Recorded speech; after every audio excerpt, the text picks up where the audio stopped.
Bonjour à toutes et à tous. Alors aujourd'hui, j'aimerais vous parler des manifestations sans violence. Ça s'appelle manifestation interdite parce que sans violence. Donc, on a l'exemple avec les manifestations de l'ultra-droite qui ont été interdites désormais par Darmanin. La raison est que lors de la dernière manifestation de l'ultra-droite qui s'est passée à Paris, il n'y a eu aucune violence ni saccage. Alors là, ça ne va pas du tout. C'est déplacé, c'est inconcevable. La gauche démocratique au pouvoir ne saurait supporter ce genre de manifestation. Elle, ce qu'elle aime, ce sont les manifestations avec violence, avec saccage, avec des gens qui cassent tout, et même qui attaquent des policiers. Et puis c'est quoi ces manifestants qui manifestent parce qu'ils aiment leur pays? Qu'est-ce que ça veut dire? C'est pas normal. C'est une atteinte caractérisée à la liberté d'opinion quand même.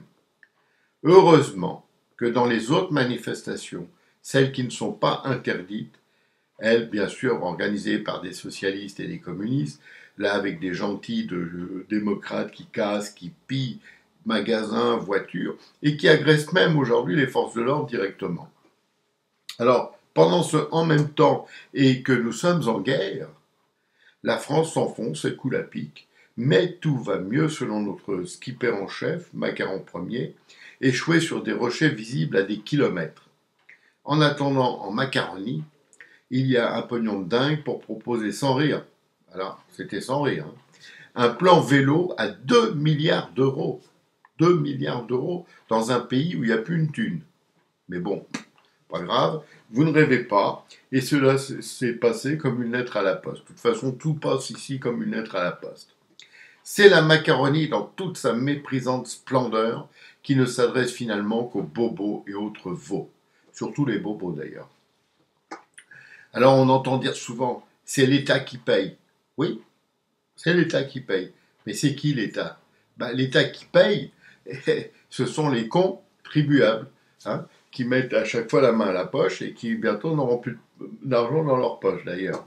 Et enfin, la France, à la reconquête de sa souveraineté alimentaire, pour Nicolas Baverez, ça m'a fait rigoler, c'est un titre incroyable qui démontre que le pays est véritablement et visiblement au fond du gouffre.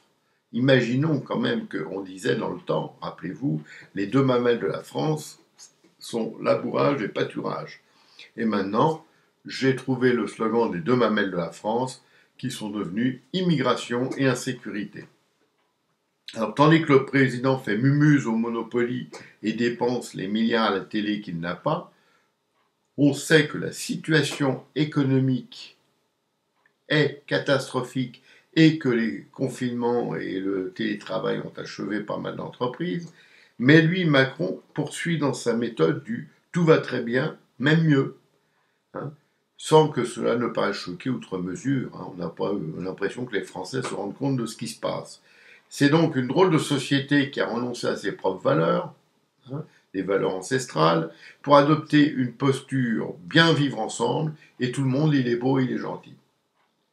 Tandis que les drames s'enchaînent ici et là, tranquillement. Hein. Tous les jours, on apprend des nouveaux assassinats, des nouveaux crimes, etc. Et puis, il y a ces gens qui nous disent, finalement, c'est pas si mal avec Macron, et puis il faut regarder ailleurs, bon, finalement, c'est pas si mal. Alors, on va regarder dans le détail, hein, le bilan de la Macronie est clairement catastrophique. L'économie n'a jamais été aussi mal. L'énergie n'a jamais été aussi chère. L'eau, dans un pays comme la France, vient à manquer. L'électricité aussi, d'ailleurs, alors qu'on était les plus grands vendeurs du monde.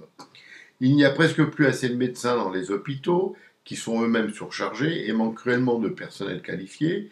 Et c'est évident, puisqu'on a refusé aux gens non vaccinés de travailler. Et quand tout le monde avait repris le travail, c'était dans le monde entier, sauf en France. D'ailleurs, aujourd'hui encore, on ne sait même pas s'ils vont pouvoir reprendre le travail, soi-disant que ça a été voté, machin truc, et en fait, c'est pas clair. Comme d'ailleurs tout ce qui est fait dans cette Macronie. Alors, qu'est-ce qu'on a d'autre? On importe tout, hein, notamment de la Chine. L'agriculture est donc écroulée, la pêche est sinistrée, les usines ferment les unes après les autres, le nombre de faillites est énorme, il n'a jamais été aussi haut. L'inflation n'a jamais elle-même été aussi importante. Le pouvoir d'achat est devenu faible, de plus en plus faible. L'insécurité partout, même dans les petits villages. Les crédits immobiliers sont repartis à la hausse, faisant baisser le marché et en même temps empêchant d'acheter.